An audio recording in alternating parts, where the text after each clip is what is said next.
अस्सलाम वालेकुम रहमतुल्लाहि व बरकातुहू। Welcome to my YouTube channel Iftikhar blog. तो गाइज कैसे हैं? उम्मीद है कि आप लोग अच्छे से होंगे। आज की इस वीडियो में जानेंगे सऊदी अरबिया की ज़रूरी अपडेट्स, इसी के साथ जो है और बहुत सारा नया नया अपडेट्स है। तो गाइज आप हमारे साथ बने रहें और वीडियो को अंत तक देखें ताकि हर एक जानकारी जो है आपको मिल सके। चलिए वीडियो को शुरू करते हैं। अभी तक आप मेरे चैनल को सब्सक्राइब नहीं किए हैं गाइज तो प्लीज़ सब्सक्राइब करके बेल आइकन को दबा दीजिए ताकि इसी तरह का इन्फॉर्मेटिव वीडियो आपको हमेशा मिलता रहेगा इस चैनल पे।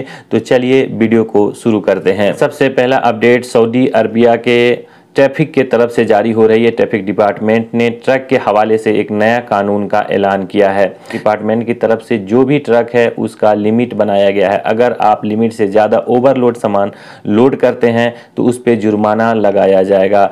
बताया ये गया है कि 200 किलो से 2000 किलो तक अगर आपका सामान ज़्यादा है तो उस पे 200 रियाल का जुर्माना लगेगा, जबकि 2100 किलो से लेकर के 5000 किलो तक सामान ज़्यादा है तो हर किलो पे 300 रियाल का जुर्माना लगाया जाएगा। इसी तरह बताया गया है 7000 किलो से लेकर 10,000 किलो तक अगर सामान ज़्यादा है तो हर किलो पर 500 रियाल के हिसाब से जुर्माना लगाया जाएगा।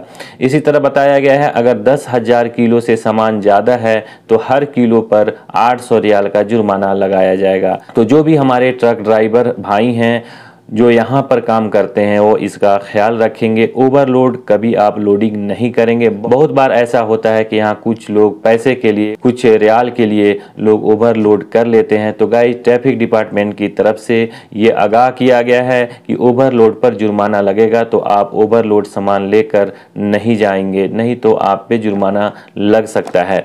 अगली अपडेट है मिनिस्ट्री ऑफ ह्यूमन रिसोर्स की तरफ से आ रही है। मिनिस्ट्री ऑफ ह्यूमन रिसोर्स की तरफ से कहा गया है जो भी डोमेस्टिक वर्कर में काम करते हैं, जिसमें आमिल खास, सवाक मंजिली, जो भी डोमेस्टिक वर्क में आते हैं वो भी बिना कफील के मर्जी के नकल कफाला दूसरे कफील के पास ले सकते हैं। इसके लिए 10 कंडीशन बताई गई है। अभी जो कंडीशन है इसमें 2 न्यू अपडेट आया है तो इसके बारे में जानते हैं। पहला कंडीशन ये है, आप जिस कफील के पास काम कर रहे हैं वो आपका नकल कफाला किसी दूसरे कफील के पास दे रहा है और आप इसके लिए राजी नहीं है, वह आपसे परमिशन नहीं लेता है, तो उस सूरत में आप एक्शन ले सकते हैं। बिना कफील के परमिशन से किसी दूसरे कफील के पास आप नकल कफाला ले सकते हैं। इसके साथ दूसरी कंडीशन ये बताई गई है, जब सऊदी अरब में डोमेस्टिक वर्कर आता है न्यू वीज़ा पर, उसका 3 महीना का जो टेस्टिंग पीरियड होता है, उस 3 महीने का टेस्टिंग पीरियड के दौरान अगर कफील डोमेस्टिक वर्कर का कॉन्टैक्ट समाप्त कर देता है या कॉन्टैक्ट रद्द कर देता है तो उस कंडीशन में भी जो डोमेस्टिक वर्कर है बिना कफील के परमिशन के किसी दूसरे कफील के पास नकल कफाला ले सकता है। तो नई कंडीशन गाइज बताई गई है। अगर इस 2 कंडीशन में अगर आप आते हैं तो दूसरे कफील के पास आप नकल कफाला ले सकते हैं बिना कफील के परमिशन के। इसी के साथ अगली अपडेट है गाइज, पिछले हफ्ते जद्दा में 2 हादसे हुए और ये दोनों हादसे सेम डे शनिवार 6 अगस्त को जद्दा के कॉर्निश में रेड सी में हुआ, जिसमें कुछ लोग डूब के मर गए। 3 दिन पहले आप लोग एक और न्यूज़ पढ़ा होगा कि ताइफ के रास्ते में गाड़ी पहाड़ से नीचे गिर गया और 3 लोग मर गए। मोस्टली लोग वीकेंड में समुद्र के किनारे जाते हैं घूमने के लिए, तो शनिवार को इसी तरह कुछ फैमिली गए होंगे, जिसमें से एक लेडीज डॉक्टर, एक गायनोलॉजिस्ट थी जो रियाद से जद्दा गई थी अपने परिवार से मिलने, और शनिवार को वो भी कॉर्निश पर थी। जब लेडीज डॉक्टर वहाँ पर थी, 2 बच्चे वहाँ पर डूब रहे थे तो उसको बचाने के लिए वहाँ पर गई तो बचाते बचाते वह खुद डूब गई और उनकी मौत हो गई। उसी तरह से शनिवार को ही एक प्रोफेसर जो मक्का लॉ कॉलेज में असिस्टेंट प्रोफेसर थे, वह भी अपने परिवार के साथ कॉर्निश पर गए थे। उनका बच्चा, उनका बेटा तैर रहा था। उन्होंने देखा कि उनका बेटा डूबने लगा तो वो अपने बेटे को बचाने के लिए गए।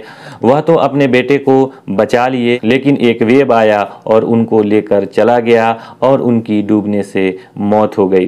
तो गाइज ये मैसेज बताने का मकसद है, अभी जो क्लाइमेट सऊदी के अंदर चेंज हो रहा है तो आप समुंदर के किनारे जाते हैं, फैमिली के साथ जाते हैं, बहुत सारे लोग जाते हैं, तो आप अपने बच्चे को ध्यान से रखें, अपना भी केयर करें समुंदर के किनारे अगर आप जाते हैं तो।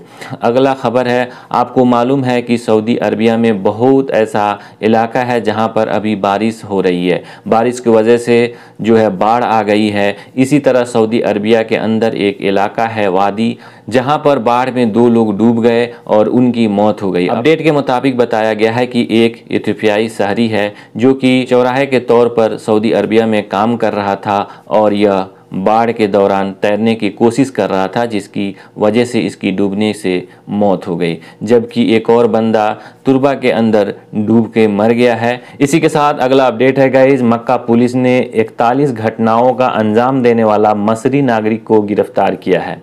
यह जो है दूसरे के नाम से ऑनलाइन शॉपिंग करता था। अब मक्का पुलिस ने बयान जारी किया है कि मसरी कई लोगों को बेवकूफ़ बना रहा था और उसके नाम पर ऑनलाइन शॉपिंग सेंटर से सामान खरीद रहा था। पुलिस ने कहा है कि मसरी बिना कीमत चुकाए सामान ले लेता था, जिन लोगों का नाम इस्तेमाल किया जा रहा था और उसके नाम से नकली बिल रसीदें शॉपिंग सेंटर में भेजता था। इसके जुर्म में इसको गिरफ्तार कर लिया गया है और भेज दिया गया है हवालात के अंदर।